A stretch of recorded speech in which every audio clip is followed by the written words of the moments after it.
प्रिय विद्यार्थियों, नमस्कार। सूरदास के पदों में अब हम आज मुरली महिमा के बारे में पढ़ेंगे।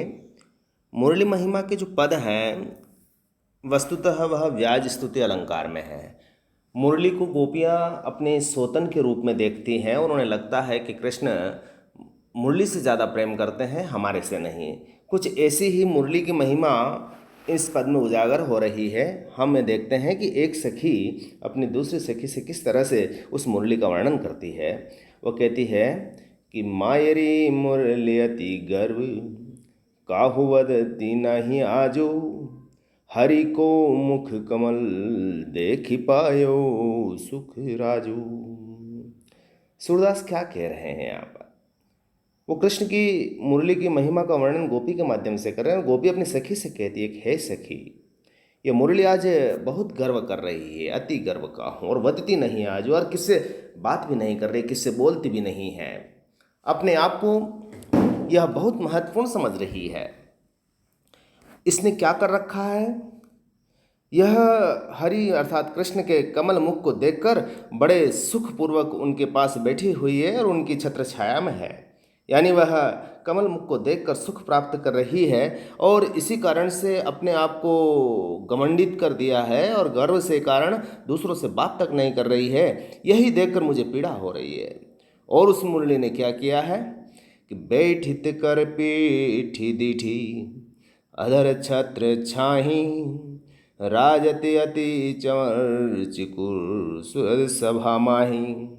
आप देखिए इस मुरली ने क्या कर रखा है कि हमें देख करके पीठ की तरफ पीठ कर लेती है, हमारी ओर पीठ कर लेती है और कृष्ण के अधरों की तरफ मुख कर लेती है। बड़ी अजीब स्थिति है। हमें देखते ही पीठ कर देती है, यानी हमारी उपेक्षा करती है, और अधरों की छत्र छाया में बैठी रहती है, यानी कृष्ण के मधुर अरुणिम अधरों की छाया में वो बैठ जाती है और हमारी तरफ पीठ कर देती है। तो यह एक तरह से उपेक्षा और पीड़ाकारी भाव भी है। और इसके अलावा उसके पास क्या क्या है? राजते अति चमर चिकुर, बड़े चिकुर जो हैं कृष्ण के गाल और उस पर लहराती हुई जुल्फें, जिनके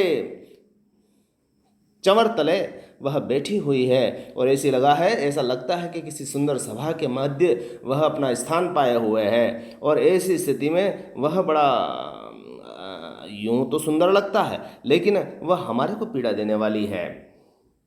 सुंदर मुख रूपी सभा के अंदर बैठी हुई है, बालों की लटे चंवर डुला रहे हैं, कितना सुंदर रूप है। उसके प्रभाव से क्या होता है कि जमुना के जल ही नाही, जल्दी जान देती, सुरपुरते सुर विमान यह बुलाई लेती। इसकी इतनी महिमा कितनी है, यह मुरली कितना प्रभाव रखती है, इसको देखो आप कि जमुना नदी का जल भी मुरली की धुन सुनकर के उमड़ पड़ता है। जमुना के जल ही ना है, जल्दी जान देती, और वो तो ऐसा प्रतीत होता है कि जैसे कोई सागर उमड़ रहा हो, अर्थात यमुना नदी समुद्र के समान दिखाई दे रही है। यानी यमुना भी उसके प्रभाव में उमड़ घुमड़ करके उस ओर आती है। यह देखकर बड़ा विचित्र स्थिति लगती है कि इस मुरली की महिमा कितनी है। और इतना ही नहीं कि सुरपुरते सुर विमान यह बुलाई लेती, इसका प्रभाव इतना है, इसकी धुन का प्रभाव है कि देवलोक में देवताओं को देव विमान में बैठकर भूमि पर आने के लिए व्याकुल कर देती है, उन्हें बुला लेती है। जब ये गाती है, बोलती है, सुर निकलते हैं इससे, तो देवता व्याकुल हो जाते हैं, सुरलोक से विमान में बैठकर पृथ्वीलोक की ओर चले पड़ते हैं, इसकी ओर आ जाते हैं। ये देखकर बड़ा आश्चर्य होता है कि इस मुरली की महिमा कितनी है और कृष्ण ने इसको कितना बड़ा स्थान दे रखा है। आगे कहती है वो सखी को कि स्थावर चर जंगम जड़ करती, जीती जीती विधि के विधि में टिकरती अपनी नई रीति। ये मुरली अपने धुन में स्थावर यानी स्थिर रहने वाले, चलने वाले, जंगम सभी को प्रभावित और मोहित कर लेती है। यानी स्थावर जीव हो, चर जगत हो, जंगम जगत हो, जड़ जीव हो, इनको सबको जीत लिया है और विधि की विधि मेटी इसने क्या कर दिया है? वेदों की जो बनी हुई मर्यादाएं हैं, विधाता की जो बनाई हुई बंधन है, उसको भी मिटा दिया है और एक तरह से अपनी नई रीत चला रही है, नई परंपरा चला रही है। यह देखकर आश्चर्य होता है। बंसी बस सकल सुर सुर नर मुनि नाग, श्रीपति हूँ श्री बिसारे, याहि अनुराग। और हालात यह हो गए हैं कि लक्ष्मी के स्वामी विष्णु लक्ष्मी को भी इस अनुराग के वशीभूत करके भूल जाते हैं। इसके वंशी के वशीभूत में सारे देवता, नार, नर, मुनि, नाग और यहाँ तक कि लक्ष्मी भी इसके वशीभूत होकर के अपने दूसरे परंपराओं को भूल जाते हैं और श्री कृष्ण पर अनुरक्त हो जाते हैं। कृष्ण की अनुरक्ति ही नहीं, इस मुरली पर अनुरक्त हो जाते हैं। इस मुरली ने अपूर्व महिमा का वर्णन इस पद में किया गया है और इस पद में वर्णन करने के पीछे सखी को बता तो रही है कि इस मुरली ने कृष्ण पर अपना प्रभाव जमा लिया है, लेकिन परोक्ष रूप से यहाँ पर मुरली की महिमा ही मंडित हो रही है। एक तरह से व्याज स्तुति है, निंदा के बहाने उसकी प्रशंसा हो रही है कि कृष्ण की मुरली की कितनी बड़ी महिमा है। इस पद में अनुप्रास अलंकार की योजना हुई है, ब्रज भाषा का सुंदर प्रयोग हुआ है, माधुर्य गुण की योजना है। हम अब अगले पद की ओर बढ़ते हैं।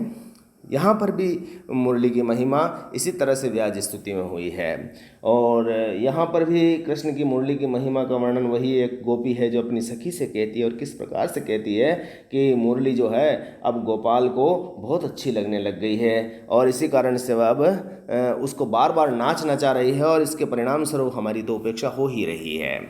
तो एक सखी अपनी गोपी से कहती है, एक गोपी अपनी सखी से कहती है कि मुरली तो गोपाल ही भावती, यानी मुरली अब गोपाल को बहुत अच्छी लगने लग गई है। सुनिरी सखी जदपि नंदलाल ही नाना भांति नचावती, मुरलितौ गोपाल ही भावती। और जब से मुरली ने उस गोपाल पर अपना आकर्षण स्थापित किया है उसके बाद क्या हो गया है कि नंदलाल स्वयं उसके इशारों पर नाचने लग गए हैं। यहाँ पर आप देख सकते हैं कि किस तरह से वो महिमा निंदा के बहाने कर रही है कि मुरली उस नंद अर्थात कृष्ण को नाना तरह से नाच नचा रही है। सखी देखो तो सही।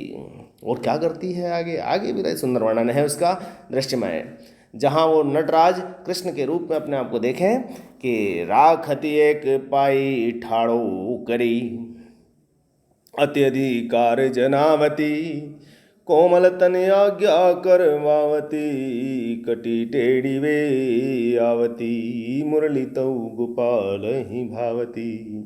राखती एक पाई ठाड़ो करी, एक पांव पर वो उसे खड़ा करके रखती है और अत्यधिकार जनावती, और इतना अधिकार जताती है कि कृष्ण उसकी उपेक्षा नहीं कर सकते। अर्थात जब वो बांसुरी बजाते हैं तो उन्हें एक पैर पर खड़ा रहना पड़ता है। आपने कभी कृष्ण की भंगिमा देखी होगी, जब वो मुरली बजाते हैं तो वो एक पांव पर खड़े रहते हैं और दूसरे पांव का केवल एक अंगूठा टिकता है धरती पर। और क्या करती है, कोमल तन आज्ञा करवावती, कटी टेढ़ी वे आवती। और कृष्ण जैसे कोमल तन वाले कमल नयन से वो क्या करवाती है, अपनी आज्ञा का पालन करवाती है। उसके परिणाम स्वरूप उनकी कमर भी टेढ़ी दिखती है, यानी जिस समय वो बांसुरी बजाते थे उनकी कटी टेढ़ी हो जाती है, एक पांव पर खड़े होते हैं। तो इस भंगिमा का सूरदास ने बड़ा सुंदर ढंग से वर्णन किया है कि और किस तरह से वो अपना अधिकार के वशीभूत होकर के उन्हें नाच नचा रही है। यानी कृष्ण की महिमा तो है ही, साथ साथ उसकी मुरली की महिमा का वर्णन भी यहाँ पर बड़े सुंदर ढंग से किया गया है। आगे पढ़ें कि अति अधीन सुजान कनोड़े, अति अधीन सजान कनोड़े, गिरिधर नार नवावती, अपुन पोड़ी अधर सज्जा पर, कर पल्लव पलुटावती। अब क्या हो गया है, कमर टेढ़ा तो उसका हो गया है और कृष्ण की मुद्रा को ऐसा देखकर लगा है कि मुरली के इतने अधीन हो गए हैं कि वो लज्जा के वश अपनी गर्दन झुका देते हैं और गिरिधर नार नवावती, और उसके सामने झुके हुए से दिखते हैं। खुद तो वह उसे अधर शैया पर लौटी रहती है, यानी मुरली जो क्या करती है, कृष्ण के अधर रूपी शैया पर सो जाती है और कृष्ण का जो हाथ है वह पल्लव के समान है और हाथों से अपने पैर दबवाती है। कर पल्लव पलुटावती, यानी अपने कोमल कोमल हाथों के पत्ते जैसे नव अंकुरित पत्ते होते हैं पल्लव के समान उनके जो हाथ हैं उनसे वो अपने पलुटावती मतलब पैर दबवाती है। आप उन पोड़ी अधर सज्जा पर। इस मुरली की घमंड देखिए, इस मुरली की महिमा तो देखिए, ये मुरली का ऐश्वर्य तो देखिए कि इसने कृष्ण के अधरों की सज्जा शैया बना ली है, यानी अधर शैया पर लेटी हुई है, और कृष्ण जैसे अपने कोमल कोमल करों से, अपने हाथों से उसके पाँवों को दबा रहे हैं। यानी बांसुरी जब बजाते हैं तो उसके पिछले हिस्से से उसकी बांसुरी के सुर निकलते हैं, तो उसका कितना सुंदर बिंबात्मक वर्णन है और कितना प्रतीकात्मक शैली है, सुंदर प्रतीकात्मक शैली है। और आगे क्या कि भ्रकुटे कुटिल नैन नासापुट हम पर कोप करावते सूर प्रसन्न जानिए को छिन धरते शीस जुलावती। यानी सूरदास कहता है कि कृष्ण प्रसन्नता का अनुभव करते हुए इस वंशी के समक्ष सिर तो झुकाते रहते हैं, लेकिन अपनी भ्रकुटियाँ और कुटिल नयन नासापुट जिस तरह से बजते हैं, दिखते हैं, तो जिस समय वो सुर में होते तो ऐसा लगता है कि भ्रकुटियाँ और कुटिल आँखें, नासा के पुट हम पर कोप कर रहे हैं। यानी उनकी भंगिमा ऐसी हो जाती है कि जब सुर प्रकट हो रहे होते हैं तो वो हमारे पर कोप करते हुए नजर आते हैं। सूरदास प्रसन्न जाने को छिन धरते शीस डुलावती। और इस तरह से वो जब प्रसन्न होकर कृष्ण उसके ऊपर अपना सिर डुला रहे हैं, यानी कहने का अर्थ श्री कृष्ण उसके वशीभूत हो गए हैं, अब वो उससे मुक्त नहीं हो पा रहे हैं। तो इस तरह से मुरली को कृष्ण ने, किस तरह से मुरली ने कृष्ण पर अपना महिमा मंडन कर लिया है, उन्हें वशीभूत कर लिया है। इस पद में भी आप देख रहे हैं कि सोतिया डाह है और कृष्ण की मुरली की महिमा का वर्णन है। अधर शैया में देखेंगे आप रूपक अलंकार है, और बाकी में तो अनुप्रास अलंकार है ही। ब्रज भाषा का सुंदर प्रयोग आप इसमें देखा है, माधुरी गुण की व्यंजना भी है, श्रृंगार रस एक तरह से आप इसको मान सकते हैं, क्योंकि एक मुरली के बहाने कृष्ण के सुंदर श्रृंगार का वर्णन हुआ है। तो आज हमने मुरली महिमा के इन दोनों पदों को देखा है। आप इनकी व्याख्या कीजिए और समझने की कोशिश कीजिए। कल हम इसके वियोग वर्णन को हम देखेंगे। बहुत बहुत धन्यवाद।